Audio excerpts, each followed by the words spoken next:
La ira de Girafales. Siempre me ha gustado coleccionar cosas viejas. Ya sabes, ese tipo de basura que a nadie le interesa, pero que a mí me hace sentir algo vivo. Cámaras antiguas, vinilos, juguetes rotos, casetes, VHS, sobre todo VHS. Fue en un tianguis de la colonia Doctores donde lo encontré. Estaba lloviznando y yo ya me iba, cuando pasé por un puesto que parecía más un montón de chatarra que un negocio. Pero algo me llamó la atención. Una caja de plástico gris, polvosa, de esas que usaban antes para guardar cintas. Al abrirla, encontré un VHS sin carátula, solo con una etiqueta escrita a mano, torcida y medio despegada. Decía, El Chavo del 8, episodios perdidos. No tenía precio. Le pregunté al señor del puesto cuánto quería por él, pero solo me lo extendió en silencio. Llévatelo. ¿En serio? Sí. Pero, me miró por un segundo, como si dudara en seguir hablando. Si lo vas a ver, hazlo de día. Y no lo termines. Pensé que solo quería asustarme. Me reí, le di las gracias, lo metí en mi mochila y me fui.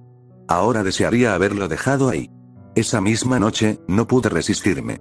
Conecté mi viejo reproductor VHS a una televisión que todavía tengo en la sala. La cinta estaba desgastada, como si hubiera sido usada decenas de veces, pero aún funcionaba. La imagen tenía ruido, esas líneas que se arrastran por la pantalla, y el audio era irregular. Aún así, me invadió un tipo raro de emoción. Como si estuviera a punto de ver algo olvidado por el tiempo. Los primeros minutos eran normales. Viejos capítulos del Chavo del 8, tal como los recordaba. Don Ramón huyendo de la renta, Doña Florinda cacheteando a medio mundo, el Chavo con su barril. Me reí un poco. Me sentí como niño otra vez.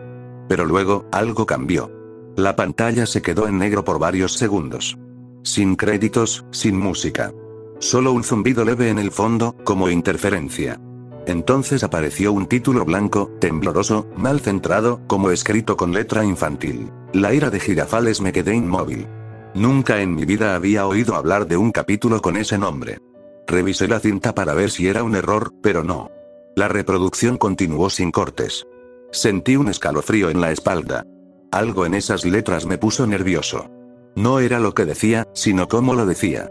Como si alguien lo hubiese escrito, no para entretener, sino para confesar algo. La imagen se fundió en negro otra vez, y entonces empezó el episodio. El capítulo comenzó sin intro, sin música, sin risas grabadas. Solo una toma general de la vecindad.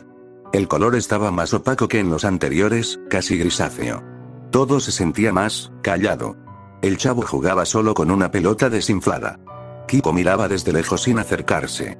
La Chilindrina estaba sentada en las escaleras, arrancando hojas de un cuaderno. Nadie hablaba. Entonces se escuchan pasos.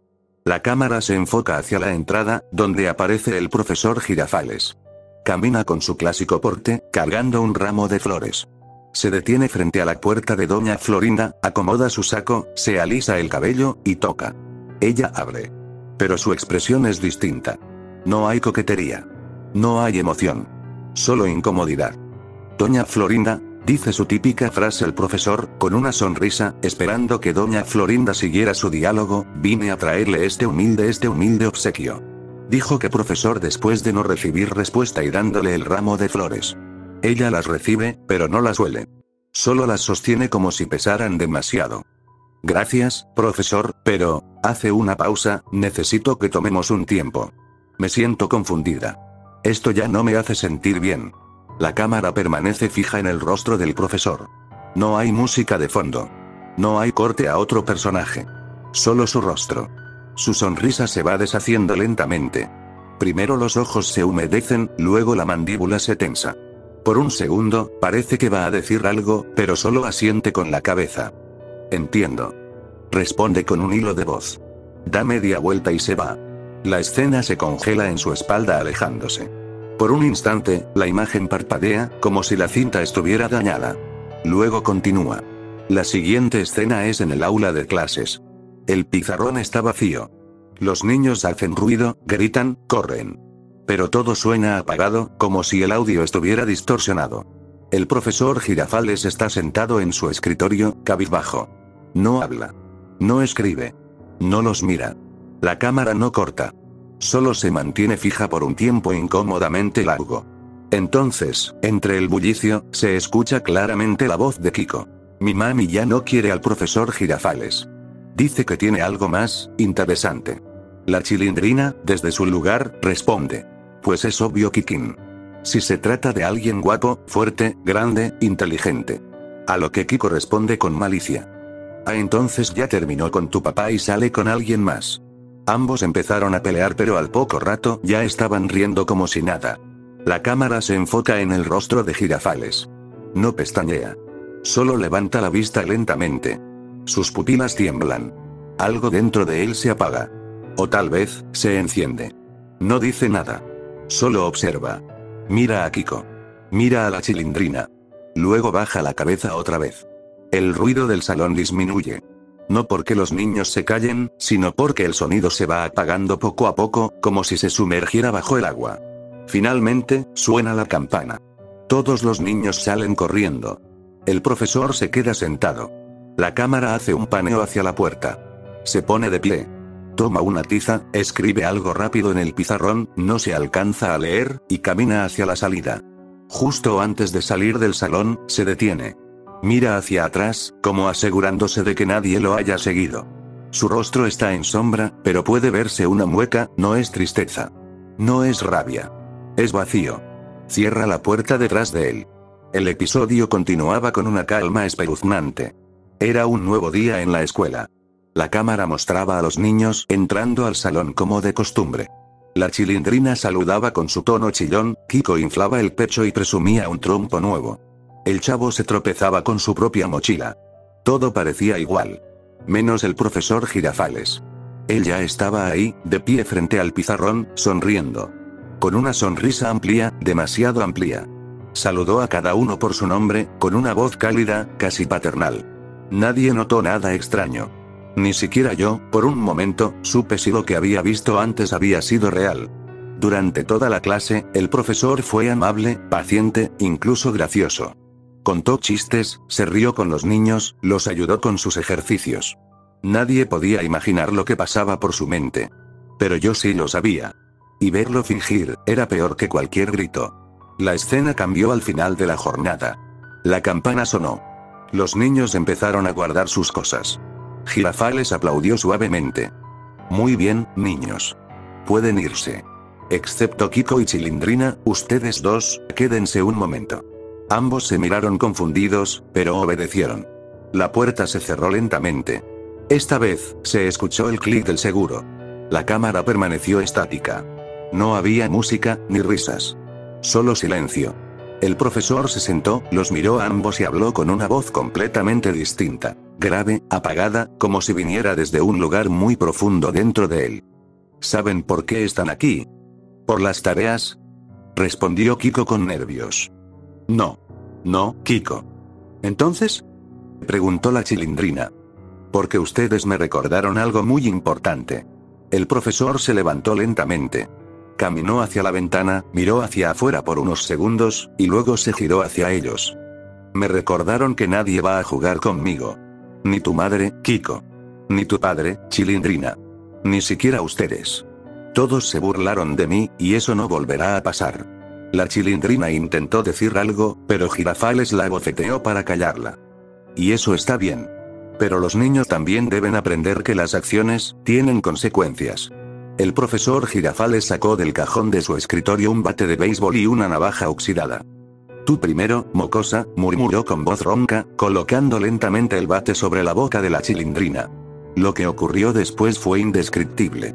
El primer golpe sonó seco, como madera partiendo carne. Luego vino el segundo. Y el tercero. Cada impacto desfiguraba más el rostro infantil de la Chilindrina, que gritaba entre sollozos y espasmos, implorando piedad. Se retorcía en el suelo como un animal herido, mientras el profesor reía con una carcajada salvaje, casi inhumana. Kiko no se movía. Paralizado. Sus ojos temblaban de horror. Solo podía mirar. Los golpes continuaron. Una y otra vez. Hasta que la cabeza de la Chilindrina quedó irreconocible, y su cuerpo, inmóvil. Girafales arrojó el bate al suelo como si no valiera nada. Se limpió la cara con su paliacate ensangrentado y se dejó caer en su silla, respirando con dificultad. Está demente. ¿Qué le pasa? Gritó Kiko con voz temblorosa, los ojos desorbitados por el terror. Es lo que se merecen, tesoro, respondió el profesor, con una sonrisa cínica dibujada en su rostro manchado de sangre. Tomó la navaja y comenzó a acercarse. Aléjese, por favor, suplicaba Kiko, retrocediendo. Pero fue inútil. Girafales se le echó encima, lo derribó de un solo empujón y comenzó a golpearlo con los puños. 1, 2, 10 veces. Hasta que sus nudillos quedaron morados, cubiertos de sangre y pellejo. Entonces colocó la navaja en la boca de Kiko, se inclinó hasta su oído y susurró con una voz cargada de odio. Te reíste de mí, mugroso, ahora haré que esa estúpida sonrisa te duela.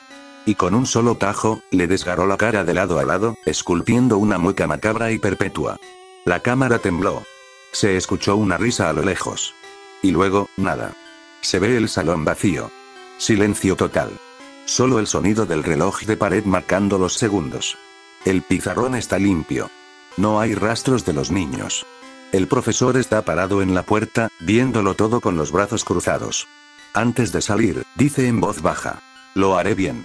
Todo debe estar perfecto. Y cierra la puerta. La pantalla se quedó en negro por 30 segundos.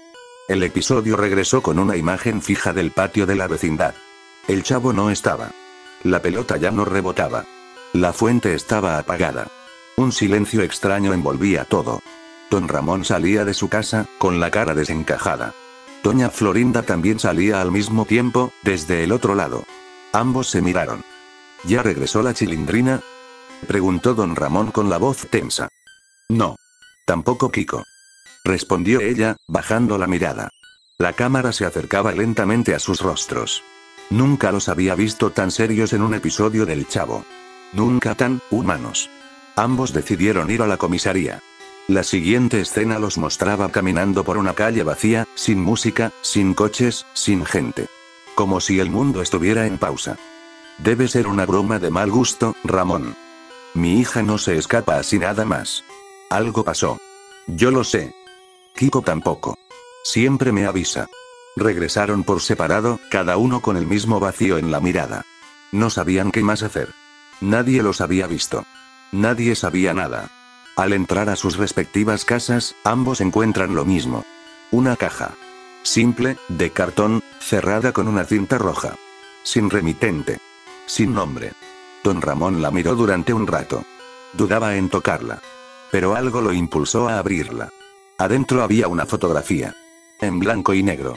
La Chilindrina estaba en ella, pero su rostro estaba hinchado, lleno de moretones, la boca entreabierta como si intentara pedir ayuda. La foto estaba tomada en un lugar oscuro, con fondo negro. El tipo de oscuridad que no es de noche, sino de encierro. Don Ramón cayó de rodillas. Rompió en llanto. Apretaba la foto contra su pecho como si pudiera traerla de vuelta. Solo murmuraba una y otra vez. No, no, mi niña, en paralelo, doña Florinda abría su caja con manos temblorosas. Lo primero que vio fue el gorro de Kiko, manchado con algo oscuro.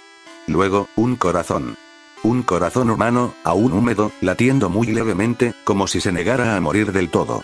Y junto a él, una nota doblada cuidadosamente. La abrió. Era una hoja arrancada de un cuaderno escolar. Escrita con letra temblorosa. Tú me rompiste el corazón.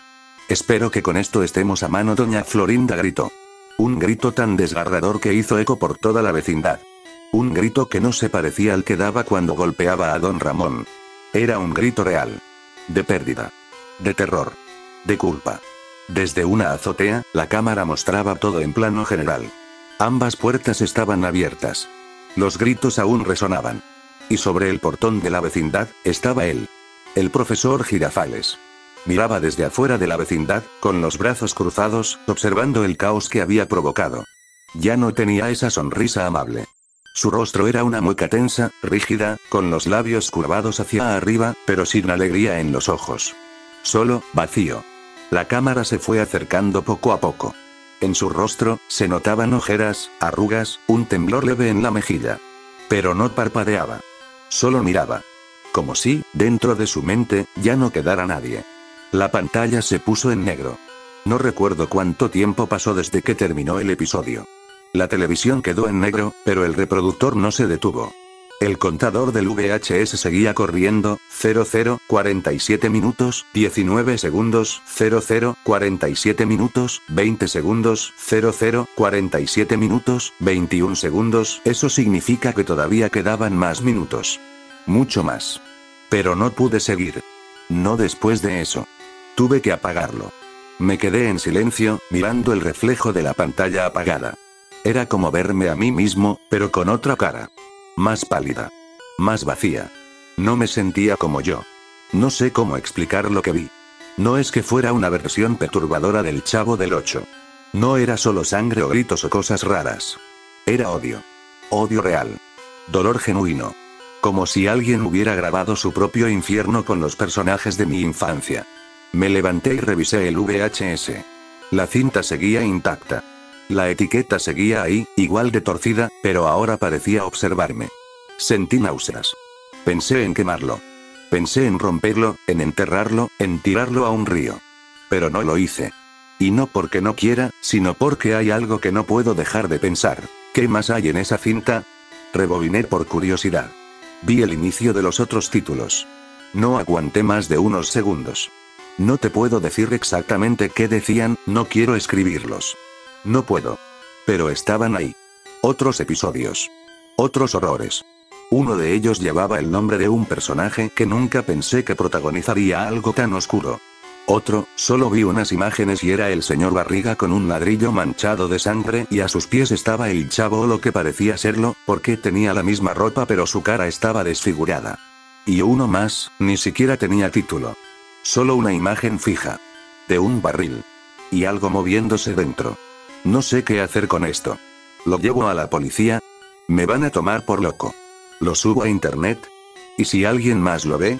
¿Y si los afecta como a mí? ¿Y si no es solo un video? ¿Y si abrir esa cinta fue abrir algo más? Desde que la vi, escucho pasos por la casa. Ruidos en la televisión apagada. Y en mis sueños, siempre aparece él. El profesor Girafales. Parado en el portón. Mirándome, como si supiera que estoy contando esta historia. Si algún día encuentras un VHS con la etiqueta Episodios Perdidos del Chavo del Ocho, por favor. No lo veas. Y si lo haces, no llegues al final.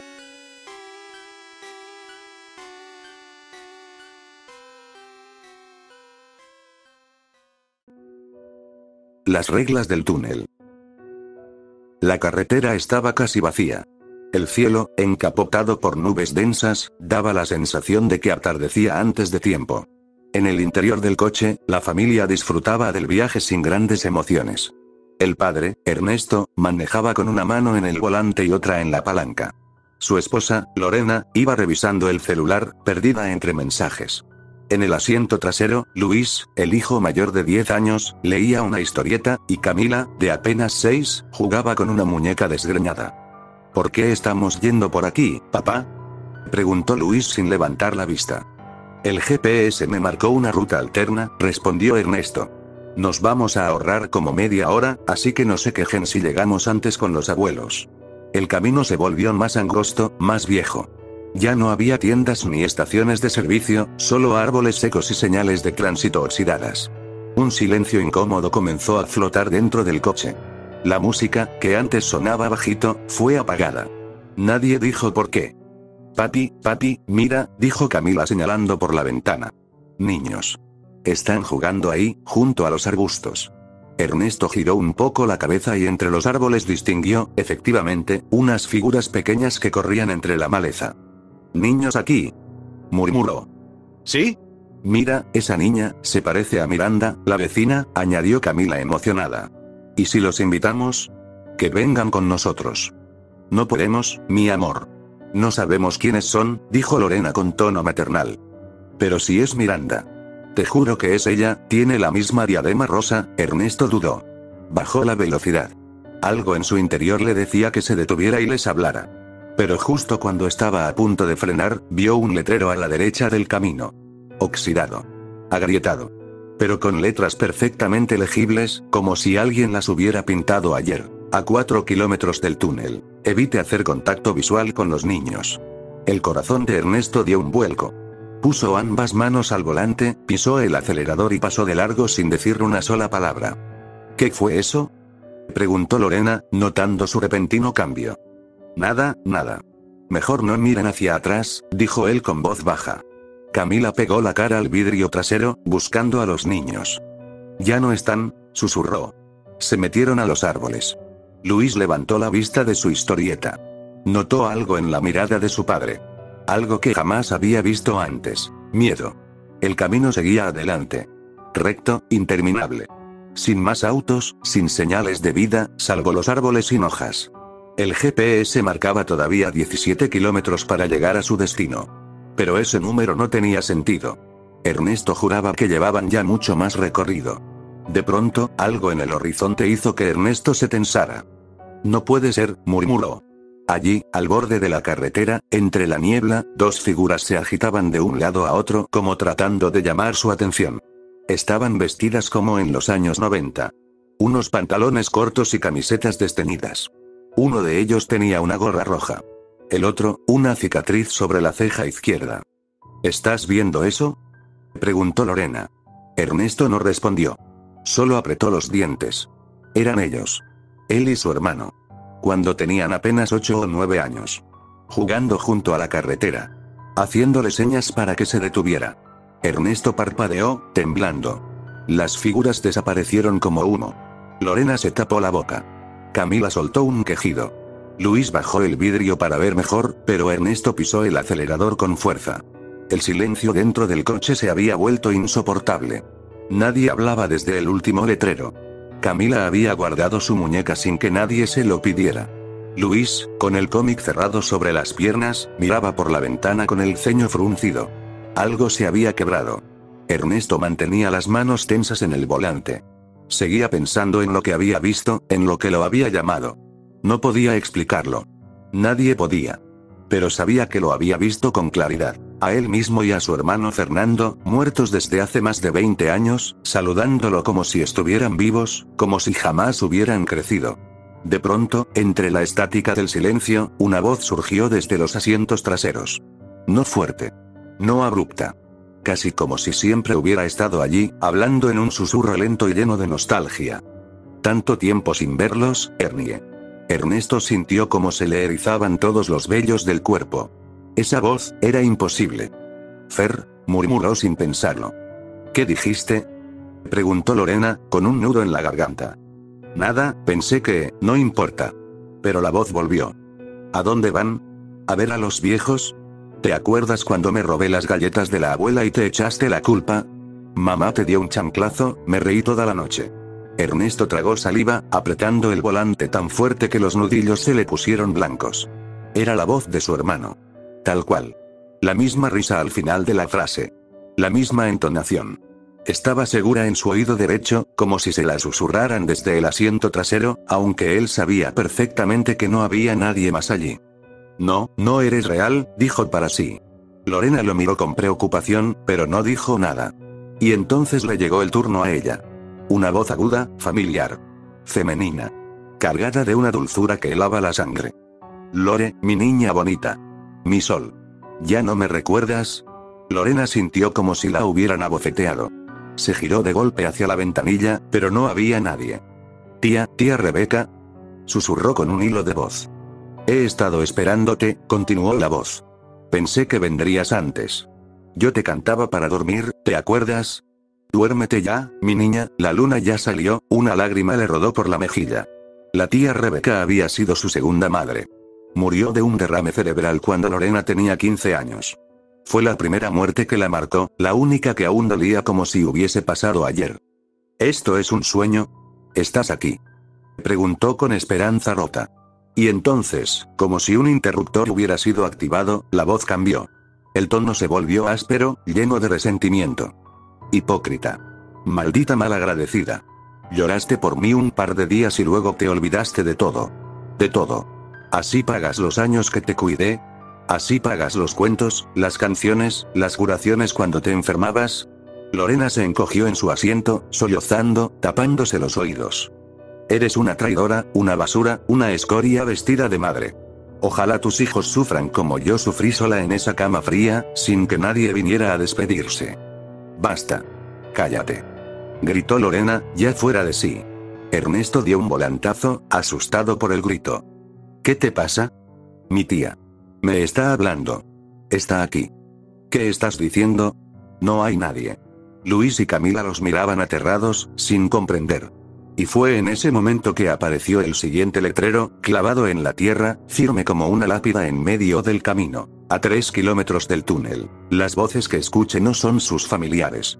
El letrero era nuevo. Imposiblemente nuevo. Como si alguien lo hubiera colocado ahí minutos antes. La pintura aún brillaba bajo la escasa luz. No podían seguir negándolo. Lo que estaba ocurriendo no era una simple coincidencia. Estaban siendo observados. Estaban siendo probados. Y el túnel aún estaba a 3 kilómetros de distancia. El camino parecía eterno, serpenteando entre montañas oscuras cubiertas de neblina espesa. Ernesto mantenía la vista fija al frente, como si desviar la mirada siquiera un segundo pudiera romper algo dentro de él.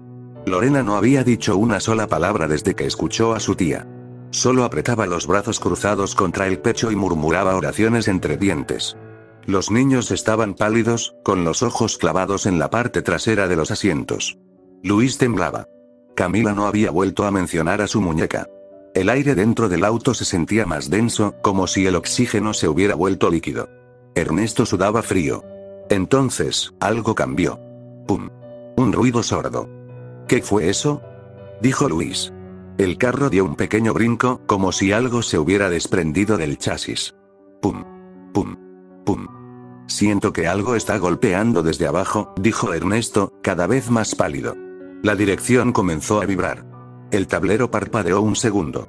Las luces internas se apagaron. Ernesto intentó mantener el control, pero era evidente. Algo estaba fallando. Papá. Se está apagando. Gritó Camila, con la voz rota. Lorena miró el velocímetro. Bajaba. El coche estaba perdiendo fuerza. Estacionémonos. Gritó ella. ¡No! Respondió Ernesto, con una mezcla de furia y terror. No podemos parar. Pero el coche se va a descomponer, Ernesto. ¿Y qué si lo hace? ¿Quieres bajar? ¿Quieres que te hable otra voz desde el bosque? Tac. Tac. Tac. Sonidos secos, metálicos, comenzaron a escucharse del maletero. Como si alguien, o algo, golpeara desde dentro. Luis gritó. Papá, alguien está en la cajuela. Tac tac tac tac tac. El sonido se volvió ensordecedor, golpeando como un corazón desesperado queriendo escapar. Ernesto pisó el acelerador a fondo. El motor rugió con dolor, pero obedeció. No mires atrás. Gritó, con voz rasposa. Nadie se mueve. Papá, mamá, tengo miedo. Lloró Camila. Y en medio de todo ese caos, apareció el siguiente letrero, clavado en medio de la nada. A 2 kilómetros del túnel. No se detenga por los daños de su vehículo. Ernesto lo leyó en voz alta sin querer, como si algo dentro de él necesitara hacerlo. No se detengan por nada. Fue entonces que lo escucharon. Una voz. Pero no desde atrás. No desde fuera. Desde la radio, que estaba apagada. Ya casi llegan, ya casi, no se detengan. No todavía. Falta uno. La voz era neutral. Mecánica. Inhumana. Lorena rompió en llanto.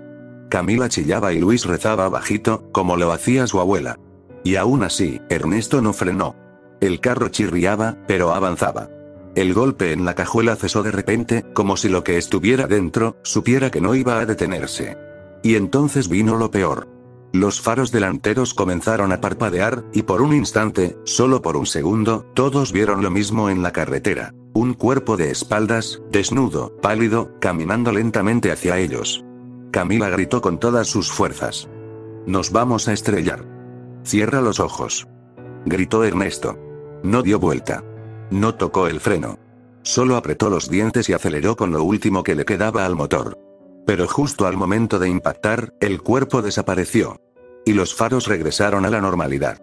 Lorena se cubrió la boca con ambas manos. Ernesto, ¿qué era eso? No sé. No lo decía por ignorancia. Lo decía porque la verdad era peor. Él sabía exactamente quién era ese cuerpo. Era él mismo. Pero sin rostro. El motor gimoteaba como si se arrastrara por voluntad propia. La aguja de la gasolina estaba peligrosamente cerca del rojo, pero Ernesto no podía permitirse mirar otra cosa que no fuera la carretera. El silencio en el auto era denso, espeso. Luis, agotado por el miedo, tenía la cabeza recostada en la ventanilla. Camila se había quedado dormida, acurrucada en el regazo de su madre. Lorena apenas podía mantener los ojos abiertos. No duerman, dijo Ernesto, sin dejar de mirar al frente. No se duerman, por favor. Solo un segundo, balbuceó Lorena, cerrando los ojos por un instante. Ese fue el error. De inmediato, algo se sintió mal. Una ráfaga helada atravesó el coche, aunque las ventanas estaban cerradas. Luis dio un respingo. ¿Qué fue eso?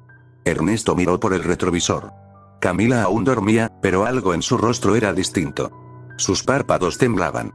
Sus labios estaban entreabiertos, murmurando. Lorena. No respondió. Su cabeza colgaba hacia un lado. Respiraba con dificultad.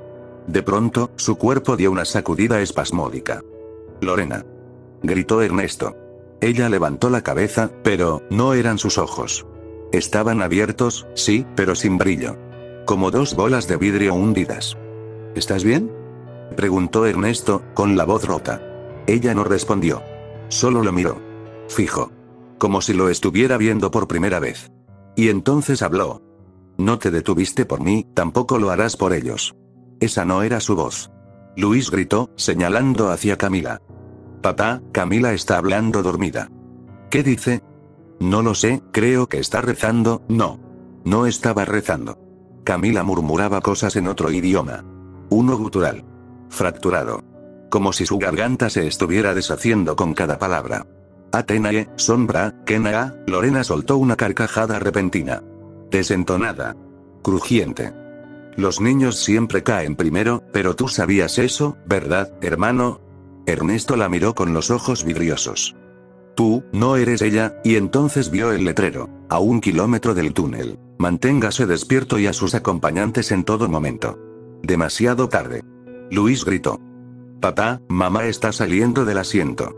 Lorena se estaba desabrochando el cinturón. Pero no era torpe ni distraída, no. Era como una marioneta movida por algo más. Como si alguien la estuviera empujando desde adentro. Estiró la mano hacia el volante. Vámonos por otro camino, uno donde estemos todos, dijo, con una sonrisa imposible. Ernesto gritó y golpeó su mano, haciendo que se replegara contra la puerta. No eres ella. No vas a tocar a mis hijos. Camila comenzó a llorar en medio de su trance. Se retorcía. Papá, me duele, me arde, Luis gritaba, tratando de despertar a su hermana. Despierta, Camila. Despierta. Entonces Ernesto pensó rápido. Con una mano en el volante, bajó su ventana y gritó. Camila, escúchame. Soy tu papá. Nada. Recuerda quién eres. Recuerda el parque. Recuerda tu dibujo favorito. Su voz se quebró. Recuerda la muñeca que dejaste en casa. Camila dio un sobresalto. Abrió los ojos. Y chilló. Mamá está fea. Lorena, o lo que quedaba de ella, gruñó con la mandíbula desencajada. Entonces Ernesto actuó por instinto. Encendió la radio. Subió el volumen al máximo. Una canción ranchera a todo volumen rompió el aire como un látigo. ¿Qué haces, papá? Ruido. Despierten con ruido. Luis comenzó a gritar letras al azar, Ernesto golpeaba el volante, Camila chillaba mientras tapaba sus oídos. El carro era un caos total. Y funcionó. Lorena se convulsionó, dejó de moverse. Su cuerpo cayó sobre el asiento, inerte, como si hubiera despertado de un mal sueño. Ernesto la tomó del brazo. Lorena. Ella abrió los ojos. Esta vez, eran sus ojos. Y rompió a llorar. Ernesto, había una voz, quería que me bajara, decía que tú me habías olvidado. No era real, mi amor, no era real. Camila se abrazó a su madre, temblando. Y al fondo, por fin, se vislumbró la abertura del túnel. Oscura. Estática. Como una boca gigantesca que esperaba desde el principio de los tiempos. Y arriba de esa entrada, tallado en piedra, túnel Elm Street, desde 1984 longitud, 4-5 kilómetros. No se detenga bajo ninguna circunstancia. El túnel se tragó el auto sin decir palabra. Era como pasar de un mundo a otro. Atrás quedaban los últimos rastros de la realidad. Adelante, solo existía la oscuridad líquida, densa, viva. Ernesto encendió las luces altas. No cambiaron nada. El haz iluminaba apenas 3 metros, como si la negrura fuera una materia sólida que absorbía la luz al instante. El aire se volvió espeso. Las paredes del túnel parecían moverse. No por velocidad. Palpitaban. Como un órgano respirando. Lorena tomó la mano de Ernesto con fuerza. Nos vamos a morir aquí, ¿no?, dijo él con la voz firme, aunque no creía en lo que decía. No si seguimos. No si no paramos. Luis y Camila estaban despiertos, pero ya no hablaban. No lloraban. Solo miraban fijamente al frente, como si algo invisible los mantuviera en trance. Papá, dijo Luis, no quiero voltear. Siento que si volteo, veré algo detrás de mí. Ernesto tragó saliva. No lo hagas. No lo veas. Avanzaban lento. El túnel parecía eterno. Lorena respiraba de forma entrecortada. ¿Escuchas eso? ¿Qué? SHHH, escucha, un susurro se arrastraba entre las paredes. No era viento. No era eco. Era algo que decía palabras. 1, 2, 3, 4, están contando, susurró Luis. 1, 2, 3, 4, la voz se repetía. Una y otra vez. Camila se tapó los oídos y murmuró. ¿Hay alguien más con nosotros? Ernesto miró por el retrovisor. No vio nada. Pero algo dentro de él le decía que no estaban solos. No solo por los susurros. Era el olor.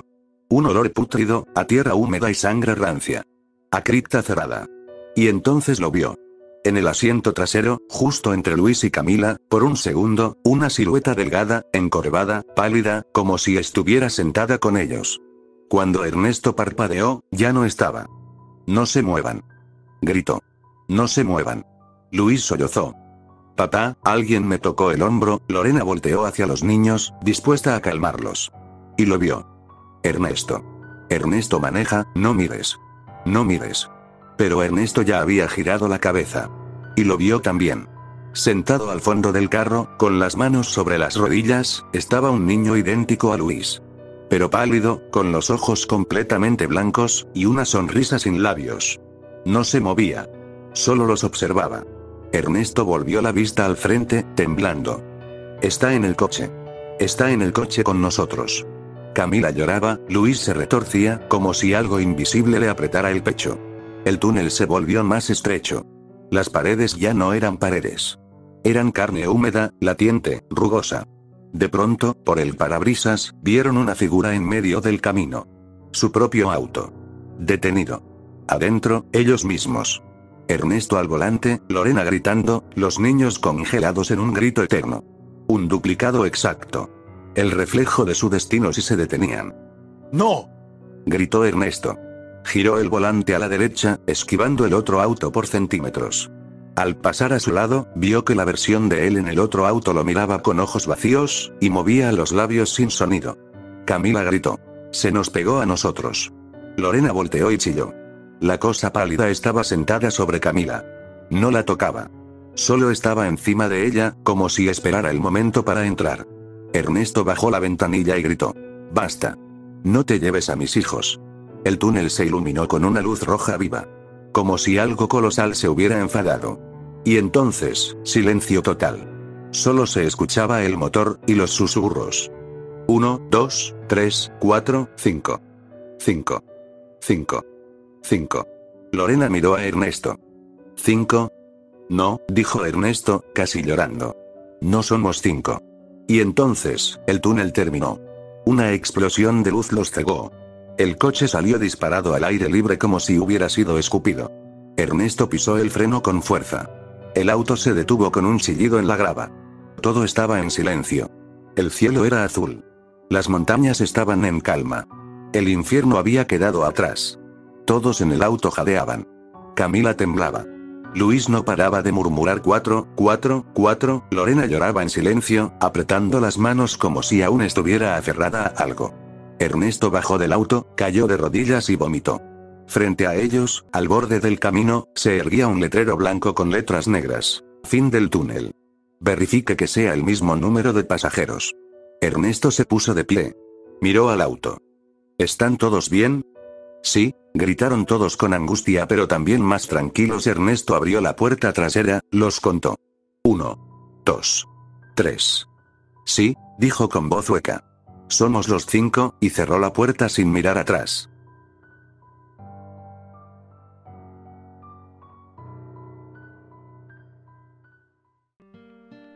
La séptima boca de Dios. Nadie lo esperaba. No hubo advertencias. Ni terremotos, ni señales en el cielo. Solo un susurro. Una vibración que brotó desde lo más profundo de la tierra, subió por los huesos de los vivos, y se estrelló contra el cielo con voz incorpórea. El día ha llegado, miles lo escucharon al mismo tiempo. En diferentes idiomas, diferentes formas, pero con la misma certeza absoluta. No fue un sueño. No fue alucinación. El sonido estaba en las entrañas del planeta. El juicio final se acerca. Los justos serán salvos. Los impuros conocerán el fuego eterno. La voz se repitió todos los días, a la misma hora, durante 33 días. Siempre igual. Siempre perfecta. Las redes sociales explotaron. Científicos se desmoronaron. Ateos comenzaron a rezar. Algunos se volvían locos por no haberla oído. Otros se suicidaban al entender que no eran parte de los elegidos. Las iglesias no se daban abasto. Se crearon templos improvisados en estadios, en sótanos, en azoteas. Los gobiernos colapsaron por el pánico colectivo. Se declararon estados de emergencia global. Pero los verdaderos fieles, ellos sonreían. Cantaban. Dormían en paz. Porque su Dios venía por ellos. Durante ese mes, el planeta se detuvo. La economía murió. La tecnología comenzó a fallar. Primero los satélites, luego el internet, luego las comunicaciones. Los animales huían hacia el mar. Los insectos desaparecían. El cielo empezó a tornarse más oscuro cada día, como si algo gigantesco se acercara desde lo más profundo del universo. El día ha llegado, prepárense, y así, el 33 de junio, una fecha que no existía hasta entonces, amaneció. El mundo entero miraba al cielo. No por fe, no por esperanza, sino porque el cielo miraba de vuelta. Sobre el centro del planeta, no un país, no una ciudad, sino un punto imposible donde convergía todo, el firmamento se partió. No fue un relámpago. No fue una grieta. Fue una herida. Como si la tela de la realidad misma se hubiera desgarrado desde dentro. Y de aquella herida, descendió él. Una figura colosal, de cientos de metros, hecha de luz que no iluminaba, de formas humanas pero imposibles. Sus pies nunca tocaron el suelo. Su voz no se escuchaba. Se sentía, como un terremoto dentro del alma. Sus ojos eran soles. Su barba, hilos de fuego blanco que caían como cascadas etéreas. El mundo entero se postró. Multitudes lloraban, se azotaban, aullaban de júbilo. Algunos murieron solo de verlo. Hijos míos, he venido por ustedes. La tierra tembló. El aire se congeló. Miles comenzaron a ascender, levitando entre lágrimas, convencidos de que eran los elegidos. Y entonces, sucedió. Una gota negra cayó de su ojo derecho. Luego otra. Después del izquierdo. De sus orejas manó un líquido espeso, denso, como tinta viva. La luz que lo rodeaba parpadeó. Su cuerpo comenzó a convulsionar, como si algo en su interior quisiera salir. Los justos serán devorados. Su voz se distorsionó. Palabras incoherentes se mezclaban con gritos infantiles, con lenguas muertas, con sonidos de insectos y vísceras. De su frente se abrió una grieta. Luego otra en su pecho. Y al final, en medio de su rostro, donde debería haber una boca, se abrió una más. La séptima boca. Era imposible describirla. No tenía lengua, ni dientes, ni garganta. Era un agujero en la existencia, un pozo de oscuridad líquida que se retorcía como si tuviera vida propia. Y de esa boca, surgió el canto. No tenía ritmo. Ni melodía. Era una secuencia de notas que no pertenecían a este universo. Algunos la compararon con voces de fetos ahogados, otros con el llanto del primer hombre que murió. Pero todos, supieron que aquello era el verdadero lenguaje del fin. Los cuerpos levitando se detuvieron. Y comenzaron a sangrar. Por los ojos. Por la nariz. Por los poros. El Dios que había descendido no era Dios. Había sido poseído. Corrompido desde dentro. El canto creció. Las grietas del cielo se expandieron. La tierra se abrió. Y el nombre fue susurrado, por todos los rincones del planeta al mismo tiempo. Zalgo. Las grietas en el cielo escupían una oscuridad líquida. No era sombra, era antivida. Y con ella, la transformación comenzó. Los fieles levitaban como corderos esperando el paraíso. Sonreían. Lloraban de gozo. Gracias, Señor. Gritaban, sin saber que su Señor ya no era el mismo. Primero se escuchó un chasquido. Un crujido de huesos, pero no rotos, reacomodados. Las costillas se abrían como jaulas. Las mandíbulas se partían hacia los costados, formando bocas dobles, triples. Los ojos se disolvían, y de las cuencas nacían lenguas húmedas y palpitantes. Sus estómagos se abrían verticalmente como capullos de carne. De dentro salían gusanos hechos de nervios, arrastrándose por el aire, gritando plegarias antiguas, idiomas desconocidos, blasfemias cargadas de poder. Los niños fueron los primeros en cambiar. Más puros. Más receptivos.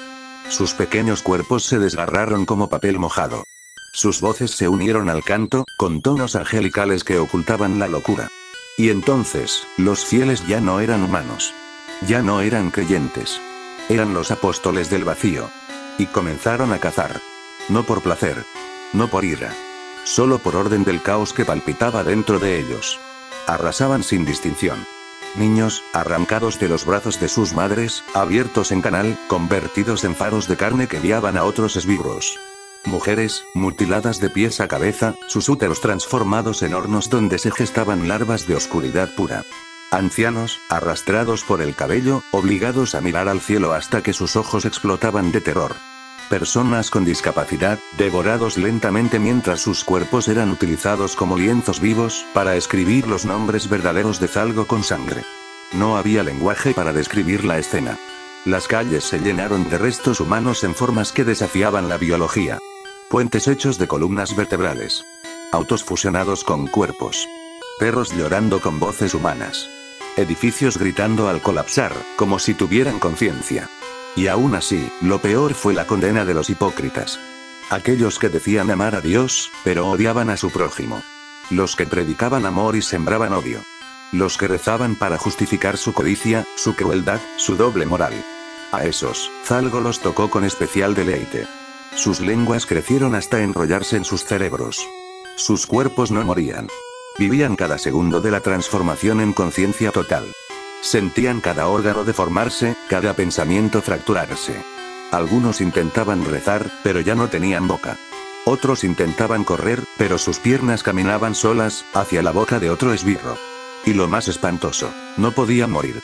Thalgo no les dio muerte. Les dio eternidad dentro del sufrimiento.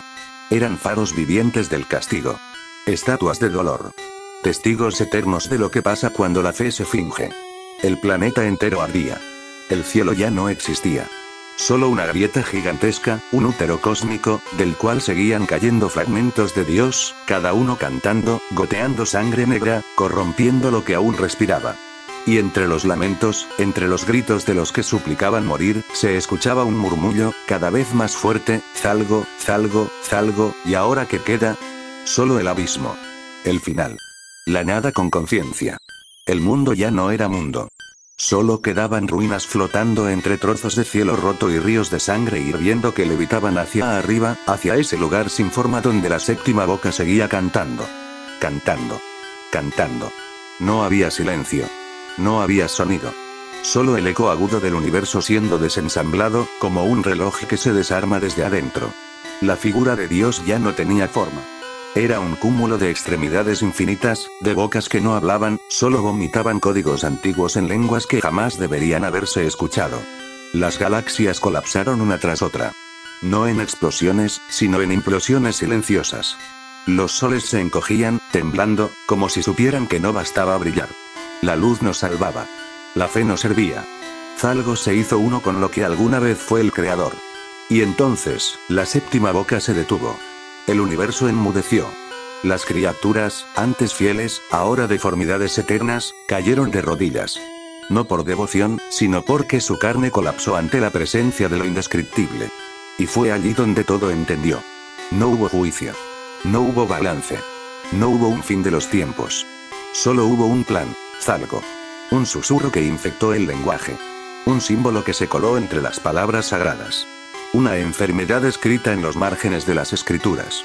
El concepto que precede al miedo. La idea que devora la realidad. El último ser humano, no un héroe, no un profeta, solo un niño perdido entre la destrucción, miró hacia arriba, con la piel desgarrada, sin voz, sin nombre. Y en su mente apareció un pensamiento, no propio, sino implantado. ¿Qué fui? Thalgo le respondió sin hablar: nada. Pero fuiste útil. El niño explotó en silencio. No quedó sangre. Solo una grieta más en el tejido de la existencia. Y así, el cosmos se dobló sobre sí mismo. Las leyes físicas lloraron su última ecuación. El tiempo gritó mientras era estirado como nervio vivo. La moral, la religión, la dualidad, todo se desvaneció. Y en el vacío, flotando sobre lo que alguna vez fue todo, Zalgo. Ni forma, ni sonido, ni destino. Solo una presencia, que observa. Y una última frase escrita en los restos del espacio. No hay Dios. No hay Satanás. No hay bien. No hay mal. Lo único que queda, es Zalgo.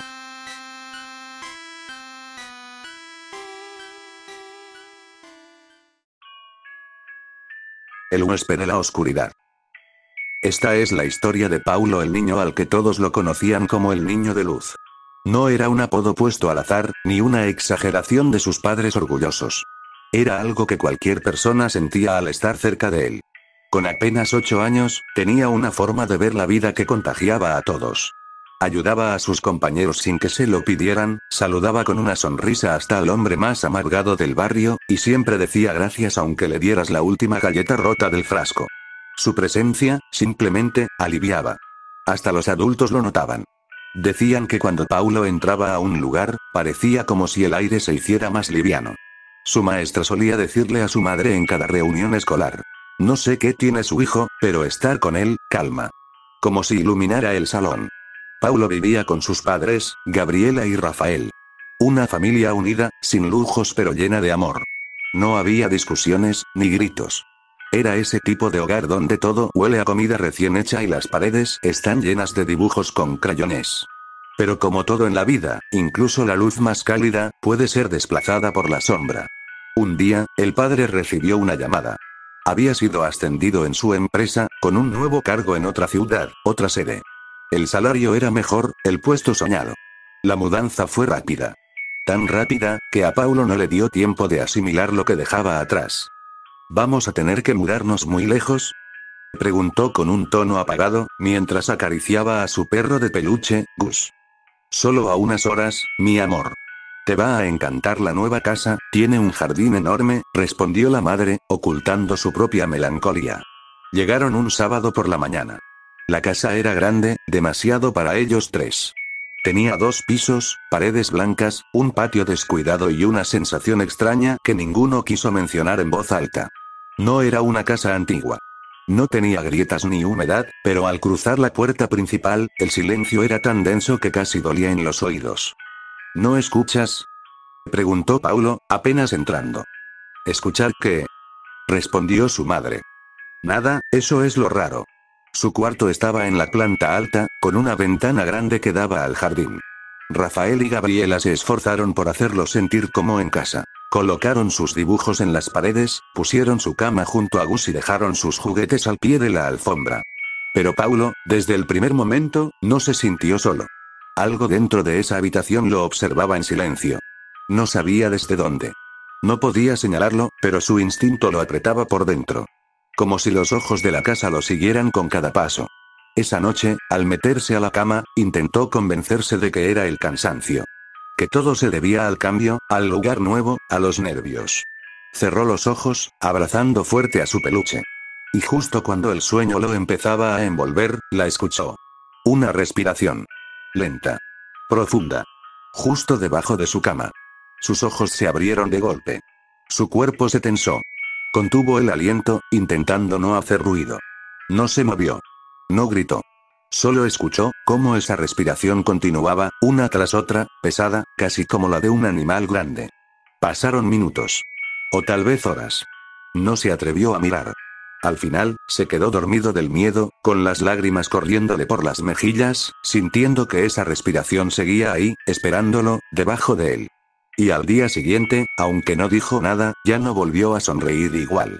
Durante el día, Paulo intentaba actuar como siempre. Jugaba con sus juguetes, ayudaba a poner la mesa, hacía dibujos con crayones. Pero sus padres lo notaban distinto. Menos risueño, más distraído. Como si su mente estuviera atrapada en otra parte. ¿Dormiste bien, campeón?, le preguntó su padre mientras comían. Paulo dudó. Quiso decirle lo que escuchó. Pero algo dentro de él, un miedo que no sabía explicar, le susurró que no lo hiciera. Que no hablara. Que mientras menos atención le diera, tal vez se iría. Sí, dormí bien, mintió, sin levantar la mirada. Aquella noche intentó convencerse de que había sido una pesadilla. Se arropó hasta la cabeza, dejó una lámpara encendida y se aferró a su peluche. Pero a las 2:37 am, la lámpara parpadeó. 1, 2, 3 veces, y luego, se apagó. El silencio volvió a llenar la habitación. Paulo contuvo el aliento, y justo cuando pensó que todo había sido producto de su imaginación, la escuchó otra vez. La respiración. Pero esta vez no era solo eso. Esta vez se movía. Un roce suave. Como si unas manos o garras resbalaran por la alfombra. Como si algo debajo de su cama se estuviera estirando, desperezando, despertando. Sintió como el colchón se hundía levemente, como si algo lo tocara desde abajo. No directamente a él, pero sí el colchón que él tocaba. Y si alguna vez sentiste esa presión, ese cambio sutil en la cama cuando alguien más se sube, entonces entiendes, ese horror invisible que no puedes ver pero sabes que está ahí. Paulo se tapó la boca con ambas manos. Sus ojos bien abiertos, clavados en el techo. No podía moverse. No podía gritar. Solo podía esperar. Y así pasó el resto de la noche, paralizado, deseando que llegara el amanecer. Cuando al fin lo hizo, el cuarto se llenó de luz, y con ella, todo volvió a la calma.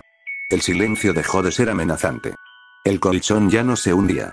Y sin embargo, la sensación de que alguien había estado allí no desapareció. Ese día, Paulo no dibujó. No quiso jugar. Apenas habló. Su madre lo notó cabizbajo y le preparó su comida favorita. Pero cuando se sentó junto a él, solo le dijo: ¿hay algo que quieras contarme? Paulo levantó lentamente la mirada. Tenía los ojos vidriosos. Y entonces, muy bajito, con la voz temblando, dijo: creo que hay alguien debajo de mi cama. Su madre sonrió, pensando que se trataba de una pesadilla más. Ay, mi amor, ¿es la mudanza, sí? Es normal que te sientas así. Pero Paulo no sonrió. Solo la miró con una tristeza que no correspondía a su edad. No es un alguien, es un algo. Esa noche, Gabriela entró a su cuarto con una linterna. Vamos a ver juntos, ¿sí? Para que veas que no hay nada. Se arrodilló, levantó la sábana que colgaba hasta el suelo, y apuntó con la linterna. Vacío. Polvo. Algunas pelusas. Nada más. Paulo también miró. No vio nada. Pero al volver a levantarse, su madre notó que estaba temblando. ¿Qué pasa, cielo? Paulo no contestó. Lo que su madre no sabía, lo que nadie podía saber, es que mientras miraba debajo de la cama, Paulo sintió una respiración pegada a su mejilla. Como si lo estuvieran oliendo. Y no venía del piso, sino del espejo del armario que tenía detrás. Paulo dejó de preguntar cosas. Dejó de reír. Dejó de comer con ganas. Cada día parecía más ausente. Su mirada ya no brillaba. A veces se le iba la vista, como si escuchara algo que nadie más podía oír. Sus padres estaban preocupados. Pensaban que era depresión infantil por la mudanza. Intentaron distraerlo. Lo llevaron a pasear, le compraron una linterna nueva, hasta lo dejaron comer cereal en la cama, cosa que antes estaba prohibida. Pero nada parecía sacarlo de ese estado de alerta constante. Porque la verdad es que Paulo no estaba triste. Estaba sobreviviendo. Las noches ya no eran solo largas. Eran una prueba de resistencia.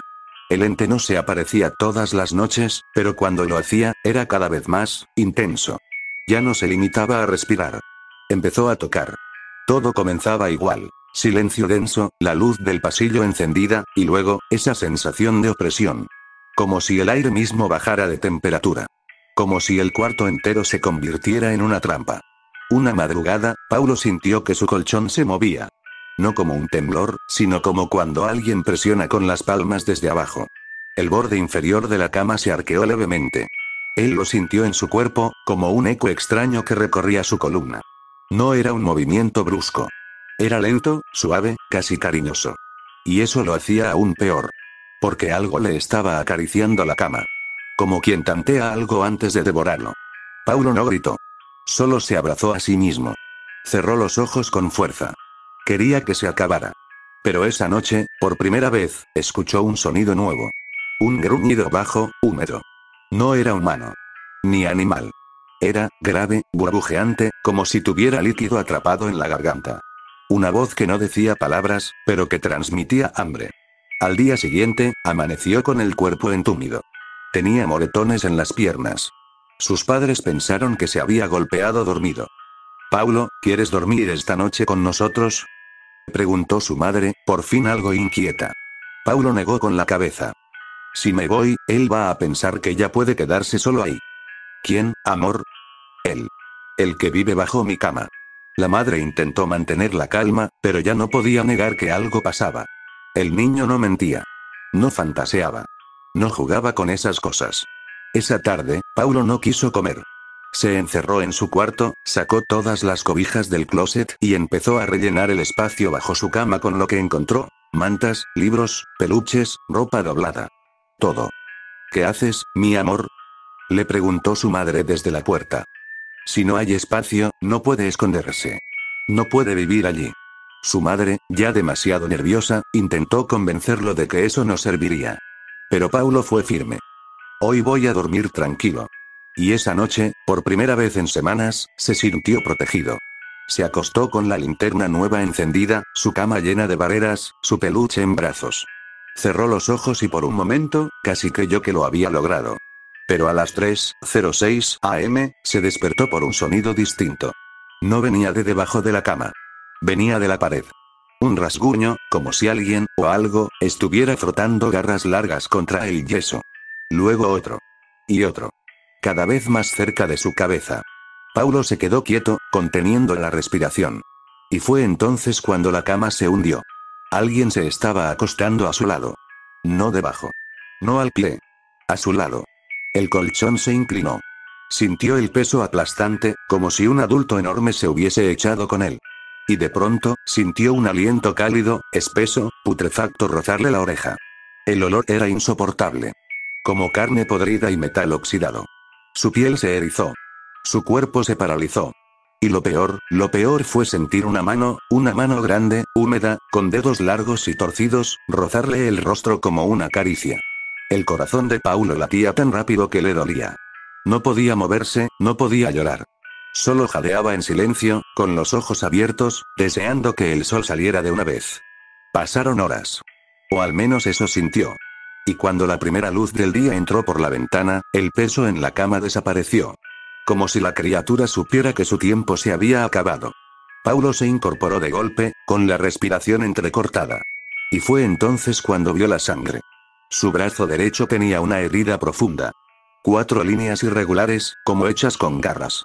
No se atrevió a gritar. Solo salió corriendo al cuarto de sus padres. Y ese fue el momento en que todo cambió. Gabriela y Rafael se despertaron con el grito de su hijo. Paulo irrumpió en su habitación con los ojos llenos de terror y el brazo ensangrentado. La herida era real. Profunda. Como hecha con uñas humanas, o de algo parecido. Lo envolvieron en una toalla. Lo abrazaron. Trataron de calmarlo. Pero nada de lo que dijeran podía borrar lo que acababa de vivir. Estaba conmigo. En mi cama. Yo no lo soñé. Me tocó. Sus padres intercambiaron miradas cargadas de confusión, y algo más. Miedo. En lugar de gritarle o restarle importancia, hicieron algo que Paulo nunca imaginó. Está bien, dijo su padre, con una voz forzada. Vamos a cambiar de habitación. ¿Qué? Susurró Paulo. Tu mamá y yo dormiremos ahí esta noche. Tal vez, es mejor que comprobemos nosotros mismos. Para demostrarte que, no hay nada. Gabriela no dijo nada. Se limitó a asentir, con la mirada clavada en la herida del niño. Esa misma tarde hicieron el cambio. Llevaron la cama de Paulo a otro cuarto más pequeño, y se instalaron ellos en su antiguo dormitorio. Paulo no sabía si sentirse aliviado, o más preocupado. No quiero que duerman ahí, no quiero que lo vean. Tranquilo, amor. Si algo pasa, lo sabremos, dijo su madre mientras lo abrazaba. Esa noche, por primera vez en semanas, Paulo logró dormir profundamente. No hubo ruidos. No hubo aliento podrido. No hubo presión en el colchón. Solo silencio, y paz. Hasta que despertó con el sonido de pasos apresurados en el pasillo. Sus padres lo miraban desde la puerta. Pálidos. Con los ojos rojos. Su madre estaba temblando. Su padre, inmóvil. Como si hubiese visto algo que lo quebró por dentro. Empaca tus cosas, Paulo, dijo su padre, sin levantar la voz. Nos vamos de esta casa. ¿Qué? ¿Por qué? Me ascendieron. Tenemos que irnos. Silencio. Paulo lo miró desconcertado. ¿Otro ascenso? ¿Tan pronto? Rafael tragó saliva. No respondió. Solo le revolvió el cabello con una mano temblorosa y salió de la habitación. Gabriela se quedó unos segundos más. Quiso decir algo, pero su mirada estaba perdida. Como si algo la hubiera dejado, rota por dentro. Se agachó y lo abrazó con fuerza, con desesperación. Le susurró algo al oído que Paulo nunca olvidaría. Tú no deberías haber entrado en ese cuarto. Esa tarde, empacaron todo. Dejaron la casa de forma precipitada. Sin avisar a vecinos. Sin mirar atrás.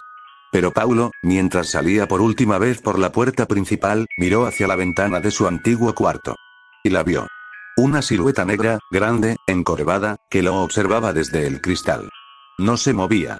No respiraba. Solo lo miraba, como si supiera que volverían a encontrarse.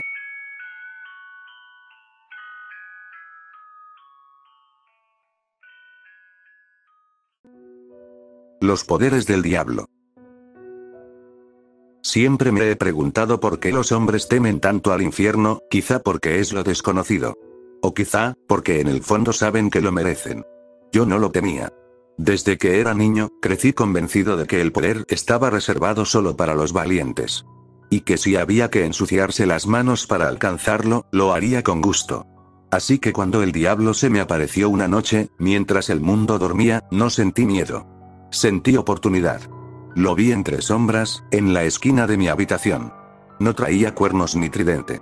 Solo un rostro sereno, ojos oscuros como la muerte y una voz que no necesitó sonido para hablarme. Te concederé un deseo, dijo. Y sin pensarlo, sin vacilar, pronuncié las palabras que sellarían mi destino. Quiero tu lugar. Tus poderes. Quiero ser tú. Silencio. Un largo, interminable silencio. El diablo me miró, y por primera vez, noté algo extraño. No se rió. No se burló. No se sintió superior. Solo, bajó la cabeza. Muy bien, susurró. Fue en ese instante que lo supe, algo iba mal. El aire se volvió denso, como si respirara cenizas. Las paredes de mi habitación comenzaron a chorrear una sustancia espesa, negra, como petróleo podrido. El suelo bajo mis pies se abrió con un crujido agudo, como si el universo gimiera. Y entonces, salieron ellas. Cadenas. Largas. Oxidadas. Con ganchos al final que destilaban vapor caliente. Una se enredó en mi pierna y me tiró al suelo. Otra me atrapó el brazo, luego el cuello. Sentí como se hundían en mi carne, rompiendo hueso, cortando nervios. Intenté gritar. Pero lo único que salió de mi boca fue sangre. Mi cuerpo comenzó a ser arrastrado hacia abajo, hacia el abismo que se abría bajo mis pies. Caí durante siglos, o segundos. El tiempo se volvió irrelevante. Y cuando finalmente toqué fondo, me encontré con él. Lucifer. Pero no el Lucifer majestuoso que la religión teme. No. Este estaba encadenado, colgado por anzuelos que atravesaban su espalda, su rostro, sus piernas. Cada parte de su cuerpo era un mapa de cicatrices y quemaduras eternas. Sus ojos estaban abiertos, y lloraban. ¿Qué es esto? Jade. ¿Por qué me trajiste aquí? Lucifer levantó la mirada y me sonrió. Pero era una sonrisa rota. Una sonrisa de alguien que lleva milenios sin dormir. Gracias, dijo con voz temblorosa. No sabes cuánto te lo agradezco. ¿Agradecerme qué? ¿Qué es este lugar? Yo pedí tu poder. Lucifer asintió lentamente. Y lo tendrás. Todo. Mi lugar. Mi poder. Y también, mi condena. No entiendo, tú pensaste que yo gobernaba este lugar, ¿verdad? Que era el rey del infierno, no. Eso es lo que les han hecho creer. Hizo una pausa. Uno de los ganchos que tenía clavado en la espalda se soltó y colgó de su carne. Ni siquiera se inmutó. Yo no soy el rey. Ni el señor de los demonios. Ni el tentador. Yo soy el prisionero. El castigado. El ejemplo. Y este lugar no es mío. ¿Entonces de quién? Pregunté con voz quebrada. Lucifer cerró los ojos. Cada 100 años, él se distrae. Baja la guardia. Y entonces tengo unos segundos para tentar a alguien como tú. Alguien ambicioso. Inocente. Desesperado. Alguien que tome mi lugar.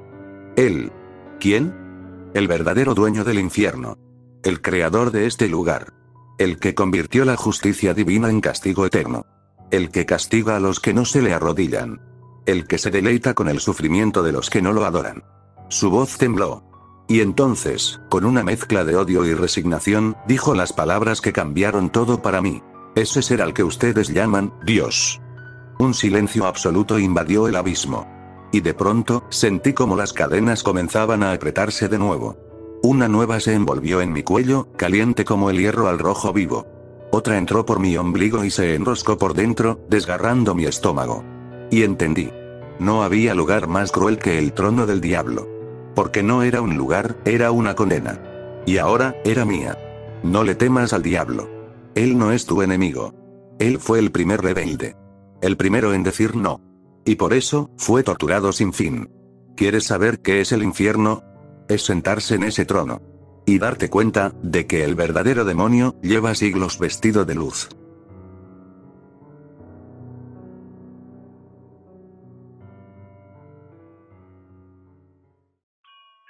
Mi época favorita. Siempre he pensado que octubre tiene algo mágico. No sé, el aire se siente distinto, más fresco, más vivo. Como si algo en el mundo despertara lentamente, bostezando tras meses de letargo. Las hojas crujen bajo los pies, las casas se llenan de colores naranjas y negros, y los niños ríen más. Me gusta verlos correr por las calles disfrazados, con sus pequeños baldes llenos de dulces y esa inocencia tan pura en los ojos. Halloween es mi festividad favorita. Desde hace años, cada octubre preparo todo con emoción. Cuento los días. Los minutos. No es fácil esperar. No para mí. Pero cuando llega a la noche del 31, todo vale la pena. Las casas se adornan con calabazas, telarañas falsas, esqueletos de plástico. Algunos lo hacen con tanto detalle que casi parecen reales. Me gusta ver la creatividad de la gente. Cómo intentan asustarse entre ellos, como si no supieran que lo verdadero, lo verdaderamente aterrador, no necesita luces ni efectos de sonido. Solo paciencia. Yo también decoro mi casa. Aunque, bueno, no es mía en realidad. Es una casa abandonada. Vieja, destrozada, olvidada. Las paredes están cubiertas de hongos, los cimientos se han agrietado, el techo se hunde con la lluvia. Pero no importa. Yo puedo hacer que parezca lo que sea. Lo bonito de ser lo que soy, es que la realidad no es un límite. Es una sugerencia. Así que este año, como siempre, la transformé. Una fachada hermosa, con luces tenues y un dulce aroma a canela flotando en el aire. Desde fuera, parece el hogar de una amable anciana que hornea galletas para los niños del vecindario. La clase de lugar donde un niño confiaría. Donde sus padres bajarían la guardia. Pero, ¿sabes algo curioso?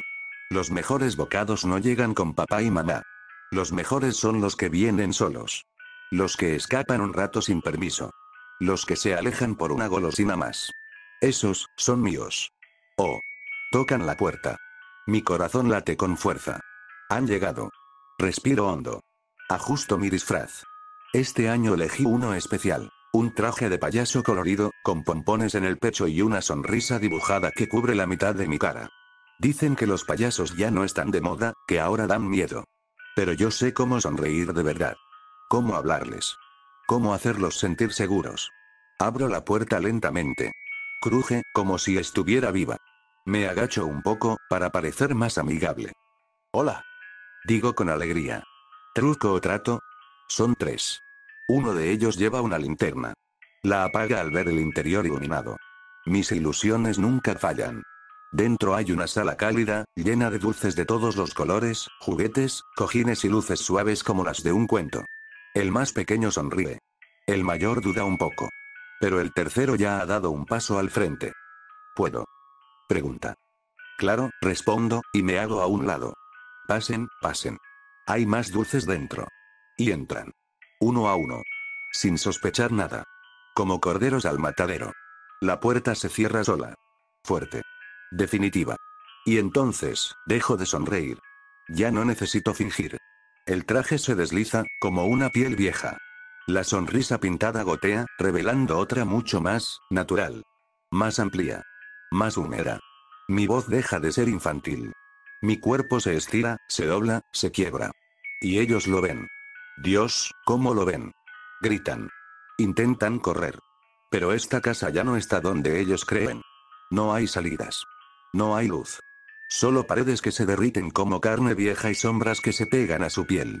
Mi estómago ruge. Meses esperando. Meses oculto, hambriento, viendo pasar familias con niños que no podía tocar. Porque cuando vienen con adultos, no puedo. No debo. Pero estos vinieron solos. Y esta noche es mía. Halloween no es una fiesta para los vivos. Es una ofrenda. Y este año, el banquete, será inolvidable.